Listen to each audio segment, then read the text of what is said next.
We all know those GLP-1 injections work wonders, but that price tag almost gave me a heart attack when my insurance denied coverage. I was staring at a choice between paying my mortgage or paying for weight loss. Talk about a rock in a hard place. Then I found Elevate Health compounded semaglutide at just $58 with payment plans that don't require a second mortgage. Same medication, same results, but a price that real folks can actually afford. Visit joinelevate.com today. That's JOINELEVATE.com. Your wallet will be as happy as your waistline. This medication is not FDA approved.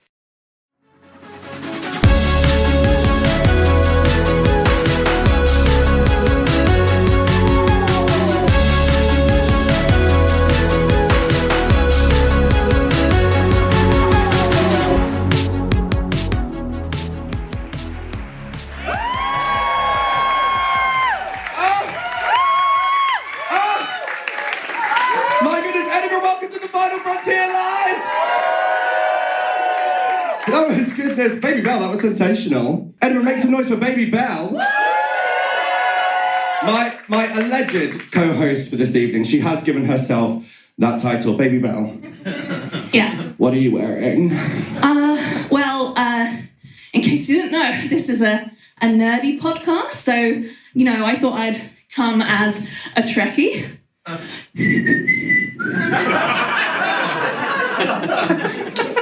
That is an extra layer of incorrect. That is confusing. Make some noise for Baby Bell, everyone. Okay. Bye, Baby Bell. You'll be back later. Hi, everyone. It's me, Tia Kofi. Now I need to get like a noise-ometer. Who has actually seen Drag Race UK? Who's seen Drag Race UK Series 2? Why was it louder for Series 2? Surely if the first question begets the second. Who's seen Drag Race UK versus the world? Oh my god, it won! Who thinks Marina was robbed? Thank God, that is, producer Poppy, did you get that on camera? That is the first time people have not cheered on my behest. Has anyone listened to the podcast The Final FronTia? Oh, quite a few of you. So as Baby Bell alluded to there, it's a podcast that's all about fandoms. Can I get a dramatic ooh? Oh, it's more dramatic than that, ooh. So whether that is in the world of sci-fi or fantasy, we even talk about reality TV and all those kinds of things. And actually, we've got an extra special guest for you this evening. Now, who's familiar with the wider world, the Drag Race universe, other franchises? So this queen, who is about to join us on stage, is one of my faves from RuPaul's Drag Race Down Under. Dare I say, one of the robbed divas of Drag Race. So don't agree too hard, okay? I can say it because we're colleagues. I mean, because we're friends. You. No, that was good. It's interactive. Please, Edinburgh, welcome to the stage, the legend, the icon, the star that is Art Simone! Ba, ba, ba, ba. Ba, ba. Art Simone! Hello! Good day! How the fuck are you going? I'm great, how are you? No, I'm doing actually very well, thank you. I'm loving being in Scotland. Isn't that funny? It's so random. Is that where I am? I think so. Yeah, just about. It's so weird in the UK, everything is just smushed together. You can just go from another country if you want to. What the fuck's that about? No, it's crazy. I went to Australia for the first time. I just did the Snatch Game tour down under. And my word... I can't relate. Next time. You have to fly everywhere. Yes, you have to fly everywhere. But you can get trains here. Isn't that funny? A train. You can just go wherever you want on a train, random. Do you not get trains down under? Yeah, we have trains, but it's going to take you your trains are expensive. That's nice, but it's better than flying in the air. No, I love that for you. That's really wonderful, and it's very homogenising. What? You can all just melt together in a lovely little thing, whereas we're just stuck there on an island, which I love. And that may save us on a further day that comes along, Let's not do politics. Yeah. No, we're all having a nice time. Oh, no, it's all right. It's all right. We're safe on the island. Well, I did go to Tasmania, though. How weird is that? You did? Yeah. Yeah, because it was that big of a tour. You actually got to do all of Australia. Normally they just do the East Coast, but you got to go... Yeah, it was exhausting. But How was Tasmania? Did you see a Tasmanian devil? No. Did you see a cemetery? They're everywhere in Tasmania. That's where we used to drop all the convicts off. Oh, From yeah. here. Okay, interesting. I heard a lot of stories about the history of Tasmania, which I won't go into. Because it's dark and we're all having a good time. Yeah, it's a very sad place. Anyway, but it was lovely. I went into a vintage shop. You went to a vintage shop? Yeah, that's the whole story. I didn't buy anything. I went into a vintage shop. Did you go to Port Arthur and see all the prison things? Or did you go on a ghost tour? They do great ghost tours in Tasmania. We were honestly there for about 15 hours, so yeah, not a lot happened. But you are here in Edinburgh. What are you doing? Tell us about your show. What's going on? Hello, it's so exciting to be here. I am here in Edinburgh for Festival Fringe because I'm here with Fountain Lakes in lockdown, a drag parody play, which is very nice. This is me as Kath Day Knight, as a personalised tote there for you. We're running all month long in Appleton Tower, and it's been a wonderful time. If you've ever seen Kath and Kim, it's everything you love of Kath and Kim and more. If you want a little bio on what the show is, basically we put the show together when we were going through... Melbourne in particular had the worst lockdown in the entire world. We had the longest lockdown. And we said, do you know what? What do you think the characters of Kath and Kim would get up to during that lockdown? Nice. So we wrote a full new episode, essentially. It's not just an amalgamation of quote, quote, quote, quote, quote, like other parodies. Kath and Kim parodies. No, it's a brand new episode. It's so much fun. We've got all your favourites and some really deep cut characters as well, if you are a big fan of the creators of Kath and Kim, Gina and Jane, and Magda, of course. So please come along. It's a riot. It's hilarious. It's the boys' noise. When is it on? Where is it on? What time is it? Yeah, so it's every day at 2:35 p.m, lol. I'm living a day job at the moment. It's so random. Never in my life when I committed to be a drag queen did I think that I would be living a day job. But anyway, 2:35 p.m, the Gilded Balloon, Appleton Tower, Fountain Lakes in lockdown. Go and sing it, please. I love that. Round of applause for the show. That's gorgeous. I can't lie to you. I have like a minor struggle with Kath and Kim post Drag Race UK season 2. Because Tace did that for Snatch Game and I went home on that episode. So you... well deserved. Like, I'm under no illusion. We both went home on Snatch Game episodes. Oh, yeah. I came back. But, well, I did eventually. Yeah. Just took 4 years. Yours is a little bit delayed. But, no, I feel like the tour and doing this Kath and Kim parody play has been a really... a good healing moment for me because I could reclaim my ability to impersonate someone because I did badly. I've been Ewan. See, it's really good, isn't it? It sounds just like her. How was that experience for you? Because I feel like this is probably a good bit of time for us to talk about how unfucking comfortable it is to do Snatch Game in reality. You have no idea how... they edited it together to be the most funniest, fun, camp thing in the world. But instead, you're just battling against... I think we had like 8 other people on the panel at the time. And you just get an answer, and then 30 seconds later, Rue's like, go! And you've got, I had Dolly Parton to my right going, honey, I like you. And then I've got like Lizzo next to me dressed as Sailor Moon who's playing a flute backwards. And one of her answers was, pussy. It's a boy pussy.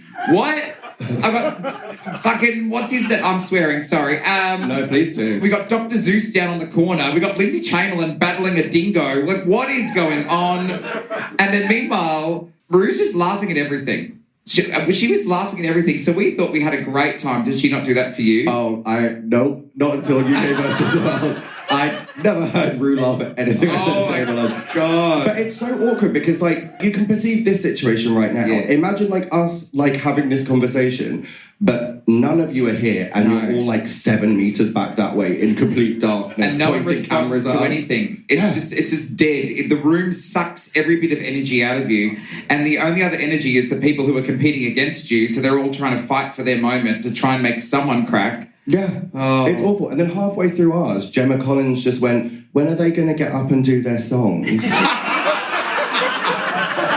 We're not Gemma. A wild ride, honestly. Wow, that's amazing. But have you, like... You had real celebrities. Mine was during COVID, so we had computer screens. Oh. We also live in Australia, so it was impossible to get... Oh, no, we're filming in New Zealand. Wow. Yeah. I've really packed that away, haven't I? But yes, Gemma Collins. And I'm here to unpack that trauma right now, live on stage. I don't know if I'm ready. You know, it's only been 5,000 years.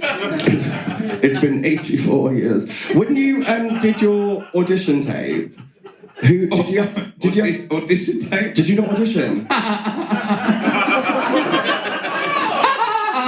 Okay, welcome to the Final FronTia hosted by Simone. No. I'm furious. No, because do you want the real tea? Yes, absolutely. So all of season 1 didn't have to audition because they didn't want to announce that the season was happening. So if you had to audition, they would have had to do a casting call, but they hadn't had all the... everything hadn't been signed off yet. Ru hadn't even fully finalised yet. Right. But because of the filming schedule, they had a specific date set that they needed to film, and they just had to jump the gun and start casting. The other reason they didn't do a call out was because we were during the worst lockdown in the world, and we were filming in New Zealand. So they had to bring over 7 Australians, and the only way the New Zealand government would let 7 Australians into the country was if we could prove that there was no one else in New Zealand who could do our job. So we had to send awards that we'd won, television credits, like all of this stuff to prove to the government that we were worthy of coming into the country and going into hotel quarantine and then filming a TV show. So they couldn't do a wide casting call. They just had to go, all right, who are the best that we can see at the moment? Boom, boom, boom, boom, boom. I had to do a little interview. Yeah. I mean, I auditioned twice, so I'm like slightly livid. But I know, I'm so sorry. No, please don't. It actually makes a lot more sense, I think, for a first season for them to cherry pick, because like obviously they want it to be successful. You want like the big names. Like I feel like everyone who loved drag had heard of you before you were on Drag Race Down Under. You had a Well Present show as well at one point. Yeah, everyone thought I was like an industry plant. And there was also a rumour that I was meant to host it. I heard that rumour. Yeah. I mean, maybe I was, maybe I wasn't. We'll never know. But as the industry plant, it was nice to be there. No, it was really, you know, I've been fighting for years and years before we had Drag Race Down Under for visibility of Australian drag. You know, prior to that, I've been going to every single drag con, touring as much as I could, trying to, Karen from Finance was doing the same thing as well. We were both going over there and really trying to cast some attention and some eyes on what we do down under because we were so proud of it. So it was during those times that World of Wonder were trying to expand Wow Presents Plus, and they wanted to expand the viewership and the audiences. So they reached out to me, you know, because I was in Australia and they knew who I was and they'd met me and said, what would you do if you had a Wow Presents Plus show? I said, well, I'd sit in a car and I'd drive drag queens around regional Victoria and make them do different challenges in my car. Love that.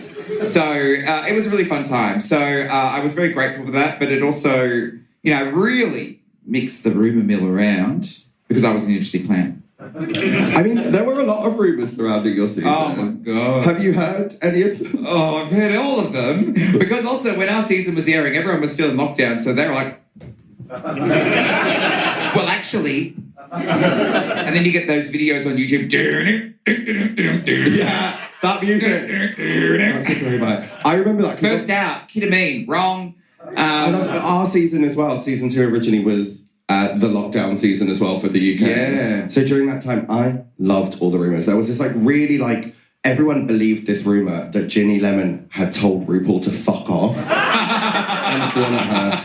And I was like, she walked off in silence and nothing happened. But I'm going to let everyone believe it because it's Cam. It's Cam. I love that. Yeah, I love the rumours. Look, if someone's talking about you, go for it. Love it. No, fully. I got really mad. There's a drag queen in Bristol called Test Drive. Shout out to... Are you Test Drive? And she's here tonight. Okay. Are you Hire Car? Is that your drag name? Okay.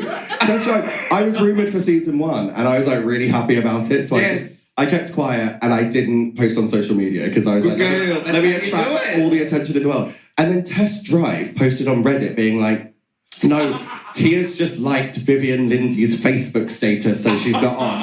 And I did not speak to her for 3 years after that. I was like, you're dead to me. Fuming. You ruined the illusion. But I feel like it helps, doesn't it? Like, it creating that does. notoriety.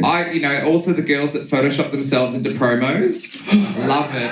Love it. Do you know how easy that would be now, thanks to Ashley Madison? We'd all be able to do it. Did you just watch the video where Ashley Madison showed everyone how the harmonised function? The harmonised. I was watching that, yes. Yeah, it's good, isn't it? Good for her. I love... there are people on the internet wwho Photoshop Jujubee into every season. Yes. And it's so like, how many seasons has she been on? I'm so proud of her. Yeah. She's been robbed every single time. I know. Oh, she'll get it one day. Would you ever go back? Yes. If you asked me 4 years ago, I would have said absolutely not. Because obviously, in a lockdown season, we got everything thrown at us and we got a lot of attention and negative and bad, and it really kind of... but now I'm like, the worst thing ever has happened, so fucking just go for it. Have some fun. I'm a lot more chill now.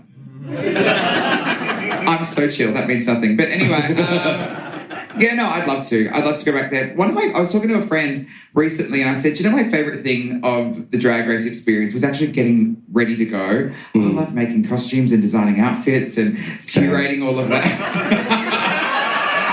Like my fondest memories were collaborating with some of my best friends and everything to create all these crazy looks. That was honestly one of the best times that I've ever had. So give me an excuse to make some frocks that I can't afford. That'd be fun. Debt.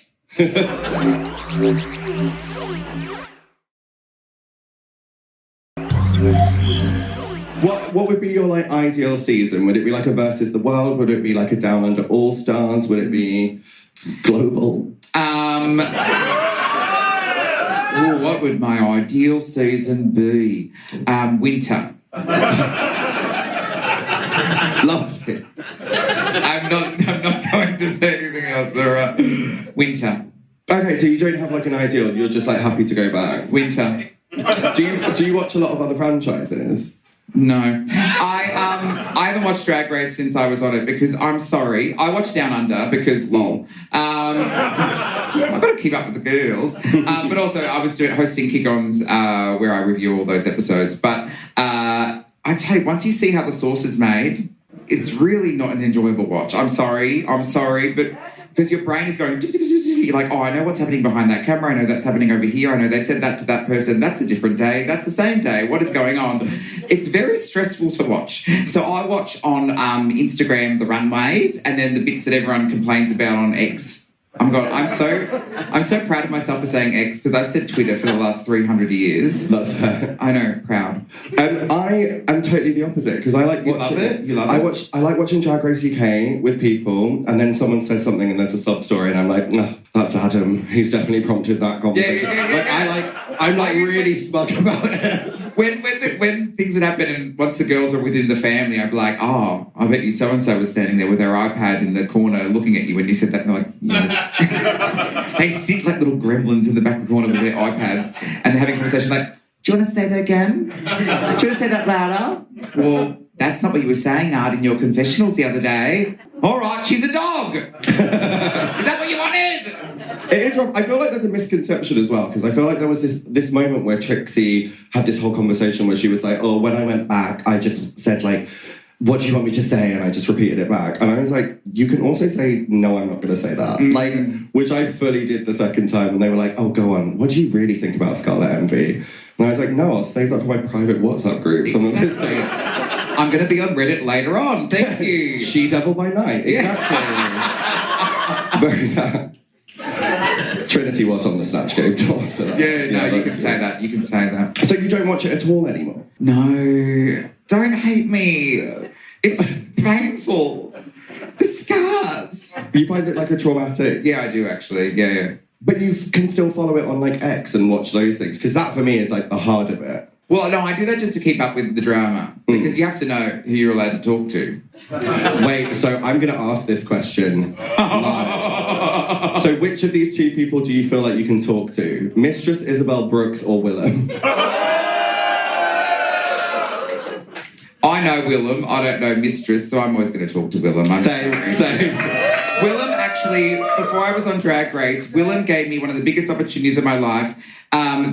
She reached out to me and wanted to know if I would paint her for her Paint Me Bitch series. I was a nobody. It was when I was over one of the drag cons. And she was so incredibly nice to me. She invited me over her studio. She paid me, which I did not expect. I was just happy to be on camera.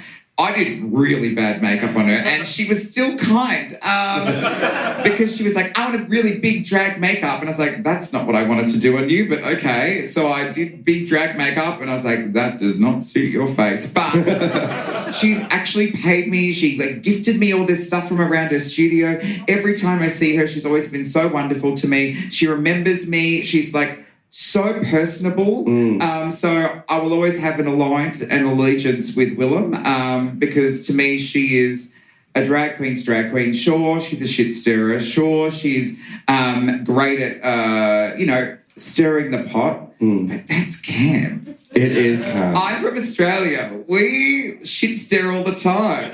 We're a pack of dogs who just want to chew at each other's necks every now and then, and we go, thanks. You're like, oh, that was a good fight. I like that. Yeah. Are we going to have a beef later on Twitter? Let's go for it. I said Twitter.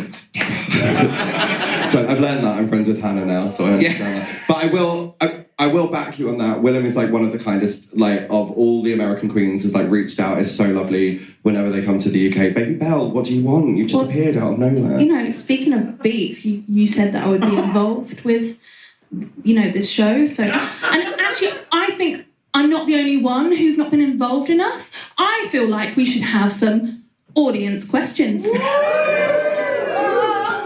We are recording a podcast, so what's going to happen is you're going to ask a question and then Baby Belle's going to repeat the question for the benefit of the tape, like we're in a police interview. It's kind of how it feels. Baby Belle, over to you. Why did RuPaul seem sedated on your season? No, she was very... Oh, sorry. Yeah. Why did RuPaul... for purposes of the tape, why did RuPaul seem sedated on your season? Because she was green screened in, duh. I think you're referring to season 2, 3 onwards, because she was very present within our season. Very present. Because she was fresh energy. It was a new season. She was excited to be there. And you can attest to this. Just being in the room with RuPaul is incredible because her work ethic and ability to deliver in front of a camera is the most impressive thing I've ever seen in my life. Crazy. I remember the first time standing at the end of the runway and watching her do all the call-outs to all the different networks, watch Drag Race Down Under on BBC, and then she'd go one breath and then do the next one, watch Drag Race, and then doing it while they're just changing a camera over there or there. She would pack everything into as much time, as every little gap she had. It was incredible. She was an amazing animatronic at Disneyland.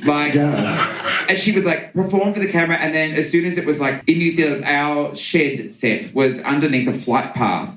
And it was a shed. So you could hear everything. There was also a nest of seagulls on the roof. But we're under flight path. So we'd be on the runway and she'd be like, hold for planes. And because there's nothing for her to do in that moment, she would literally just power down and be like, I said, slay! That is so cool! Did she do the thing where she, instead of, tilting her head down, she just shuts her eyes? And Yes. So none of us could look her in the eye. Did she have the mirror on your season? She had a fan to cover her mouth. We had the mirror. So she had a mirror that she put up in front of her mouth so she could talk to the person in her ear and couldn't see what she was saying. Damn. It's top secret, isn't it? Yeah, I want to say more things. I feel like I can't say more things. I think that's enough. That's enough tea for you. But it was incredible. She is amazing. I just can't believe that I got to stand in a random shed in Auckland, New Zealand, next to the queen of drag, and for her to even look me in the eye once. Incredible. Some people, you will never experience that. Unless you go to her next book tour. You will never get to experience seeing her, no one gets to see her in drag. The privilege to see her in full makeup, sitting across from you. And I used to think there was pulleys and levers and Vaseline and stuff happening. No, bitch. No. She looks that good with the naked eye. I am legally blind in this eye, but from this eye, oh my God. She's gorgeous. Oh! And she's also a lot of fun. And I feel like you can tell a lot from, like, stuff that happens off camera. Like, there was this one moment where Ru, like, after we had the break, she came out in, like, a lemon yellow wig, like, out of drag for no reason. Just Did you have 12-inch cock? I don't understand the question. So on our season, Ru created this thing that if she wanted us to do a big reaction, she'd scream 12-inch cock at us. So, like, say if they announced the guest judge and we didn't know who the fuck it was, we'd be like, yay! And she'd be like, 12-inch cock! And then, yeah! Oh, she was having fun. And then she'd be like, 8-inch cock. And we're like, yay! Heaven. We didn't have that, but the first day that we, like, had, like, a mini challenge, we were all stood in front of her, and it was, like, we were all feeling, like, very nervous and very, like, British and polite about it. So she, like, announced the mini challenge, and we were like, yeah. And she just went, that's where you cheer. And without missing a beat, we all went, woo! Yeah, pick me! It was really, really uncomfortable. Yeah. So I hope that answered your question. Do we have any more questions? Oh, we do. Oh, yes. Okay. There's someone doing, like, a wavy motion. So I'm going to go with them first. If you had to be one for the rest of your life, would you rather be sticky or would you rather be itchy? The question was, if you had to be one, if you had to choose between itchy or sticky for the rest of your life, which would you choose? Sticky? Yeah. Drag is based on adhesive. So if I can be an adhesive myself, I've just saved myself so much money. I wouldn't have to glue my nails on, glue my wig on, my makeup would stay on, my costume would stay on, my heels would stay on. Sticky. And my response is, come. So, just the word come. Valid. Yes, valid. No. Okay. How mad were you that Caleb Minogue wasn't actually a guest judge? That none of them were guest judges. We only had, like, a random couple of New Zealanders pop in on the panel. The rest were on TV. No, it was nice. We got to watch the videos, except they were... Because the screen, I didn't realise. I always thought that was fake, that you just stare at, like, a blank screen. But on our season, they played the videos and they played, they put the RuPaul sign up, and I was like, oh, okay. But on the day they were showing us our videos, they opened a folder on the screen and you could see the file names for all the ones they had to play. So we kind of already had an idea that it was coming up. Kylie.mp4. Yeah. But no, it was lovely. We got to do a live video call with the Veronicas and a live Zoom call with Danny Minogue. But that was on the episode I was about to be eliminated, so I wasn't really invested in her. Sorry, Danny. Put the needle on it. But the funny thing for us with these video calls, they just wheeled out, like, a MacBook and sat it on, like a coffee table. No, actually, it wasn't even a coffee table. It was like an outdoor table, like for your outdoor setting. And they just sat a MacBook there. So we're looking at, like, Danny Minogue this big, and we're like, hi, Danny. And she's like, I need to go pick up the kids now, so I'm going to go now. I'm like, meanwhile, I'm having an existential crisis. I'm going to be eliminated. I'm at the end of the bed. Dressed as a sea witch. So, yeah, that means nothing. All right. Okay, I think we've got time for one more. What's the real tea on the H&M dress? Oh, that moment. Thank you, I believe, Darren? Yes. Okay, round of applause for Tara and Darren from Greenside, everyone. Greenside venue. Get your applications in for next year. That is a good question. What is the real tea? So, like, what happened? This is the progression of the situation. I was dressed at that time as an ice cream cone. Take us back. Ru was like, what the fuck is this? I was like, I'll do my best. Next time, I promise I'll do better. She was like, no, you said that 7 months ago before a lockdown. Why haven't you improved it? And I was like, because I couldn't afford to eat or buy toilet paper. That's why I haven't improved anything. And she was like, what say you? And blah, blah, blah. And then I said something that was, like, funny, and then she laughed. And she gave it very, like, oh, Tia kind of energy. Like, oh, she's camp. And so Joe had the inkling that doing that kind of thing meant it won Ru over. Now, in the context of Joe doing it, it didn't. So when Joe was like, H&M, following my lead, Ru was like, absolutely not. Yeah, basically. Ru had been in lockdown for 2 weeks. Ru had not been able to see other people for 2 weeks. This was the first time Ru was allowed out of the house. And we gave her pink nervous, uncomfortable choreography and an H&M dress. Which, by the way, actually, fuck that. I said to my team, I've got full, like, Spice Girls outfits. Let's do, like, a Union Jack dress, a tracksuit. Like, let's make it, like, yeah, girl power. And they were like, no, we want to wear pink. I had it custom made. Like, Ellie just wanted to wear pink. So that's why Joe ended up wearing that from H&M. That's the full tea. It was awful. I cried. That was tea as well. Big tea. It was. It's tea that might get edited out when I check the NDA. But you've heard it, so that counts. We'll see you on Reddit. Okay, do we have one more question? What were the worst cultural references that Ru and Michelle didn't get? The worst cultural references. Thank you for translating that, actually. I needed that. Their accents are so thick over here. It's really weird. So the worst cultural references that Ru and Michelle did not get. Michelle was incredible, and that's why I'm so happy that she has taken over hosting Down Under, because she was so invested and wanted to learn everything, and every day was asking questions and doing her own research and wanting to really find out what everything was about. So even if she didn't quite get something, if you spoke to her about it and said, well, this is from, like, for example, for my runway, where you had to do your hometown look. And I did my look where I go from the black look into the big graffiti spray parade. And I was explaining how there's 4 seasons in one day in Melbourne, and that's what we're known for. And she was like, oh, well, I thought Auckland was known for that. And then I explained to her, and the other girls backed me up, thank you. And she was so into that. She's like, oh, great, well, I understand it now, thank you. So there was a few references that didn't quite land, but...